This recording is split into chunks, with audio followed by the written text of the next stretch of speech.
قال عیسی ابن مریم، تو اس پر حضرت عیسیٰ ابن مریم نے دعا کی، اللہم ربنا انزل علینا مائدۃ من السماء، اے اللہ، اے ہمارے رب، اتار دے ہم پر ایک دسترخوان، ایک خوان بھرا ہوا آسمان سے، تکون لنا عیدن، وہ ہمارے لیے ایک عید بن جائے گا، جشن کی بات ہو جائے گی، آسمان سے خاص تیرے ہاں سے کھانا ہمارے لیے آئے، لأولنا وآخرنا، ہمارے پہلوں کے لیے بھی پچھلوں کے لیے بھی، وآیۃ منک، اور ایک نشانی بن جائے گی تیری جانب سے، وارزقنا، اور ہمیں رزق عطا فرما، وانت خیر الرازقین، اور یقیناً تو بہترین رزق دینے والا ہے۔ قال اللہ، اللہ نے جواباً ارشاد فرمایا، انی منزلها علیکم، ٹھیک، میں نازل کر دوں گا وہ تم پر، فمن یکفر بعد منکم، لیکن پھر اس کے بعد جو کوئی کفر کی روش اختیار کرے گا، فانی اعذبہ عذابا لا اعذبہ احدا من العالمین، تو پھر اس کو میں وہ عذاب دوں گا جو تمام جہانوں میں کسی اور کو نہیں دوں گا۔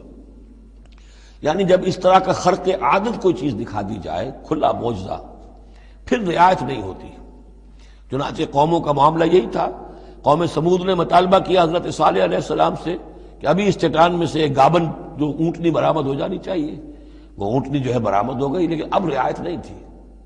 اب اگر ایمان نہیں لاؤ گے تو اب کہہ دیا گیا چند دن ہے، تم بس ہو گیا، اب اس کے بعد ختم ہو جاؤ گے۔ اس لیے کہ اس قسم کی نشانیاں دکھانے کے بعد پھر وہ رعایت نہیں رہتی، مہلت ختم ہو جاتی ہے۔ یہ بات بہت تفصیل سے آئے گی سورہ شعراء میں کہ اے نبی، یہ جو آپ سے نشانیاں مانگ رہے ہیں اور ہم نہیں دکھا رہے، یہ ان کی خیر خواہی میں، اگر جس قسم کی نشانی یہ مانگ رہے ہیں وہ ہم دکھا دیں گے تو ان کی مہلت ابھی ہمیں ختم کرنی ہوگی، پھر ان کو مزید رعایت نہیں دی جا سکے گی۔ اور اس قسم کے معجزے دیکھ کر پہلے بھی کوئی ایمان نہیں لایا، نہ یہ لائیں گے۔ اندر جو فساد ہے نیت کا، وہ کہاں انہیں ماننے دے گا۔ نہ قوم صالح نے مانا، حالانکہ ان کو اپنی نگاہوں کے سامنے انہوں نے ایسا معجزہ دیکھ لیا۔ حضرت عیسیٰ کے معجزوں کو یہودیوں نے نہیں مانا، جادو قرار دیا۔ تو معجزے سے ایمان تو کوئی لایا نہیں، سوائے وہ جادوگر جو تھے حضرت موسیٰ علیہ السلام سے جن کا مقابلہ ہوا تھا۔ باقی یہ کہ عام قوم جو ہے، فرعون تو ایمان نہیں لایا، فرعون کے جو درباری ہیں وہ ایمان نہیں لائے۔ تو اس لیے یہ جو ہوتا ہے کہ اگر کوئی اس قسم کی نشانی دکھا دی جائے تو یہ اصل میں پھر لوگوں کے لیے اس اعتبار سے ان کے خلاف جا پڑتی ہے کہ ابھی اللہ کچھ اور مہلت دیتا، کچھ اور ڈھیل دیتا، کچھ اور لوگ سمجھ لیتے، کچھ اور لوگوں کو ایمان کی توفیق مل جاتی اور وہ سلسلہ بند ہو جاتا۔ قال اللہ انی منزلها علیکم فمن یکفر بعد منکم، میں نازل تو کر دوں گا تم پر وہ،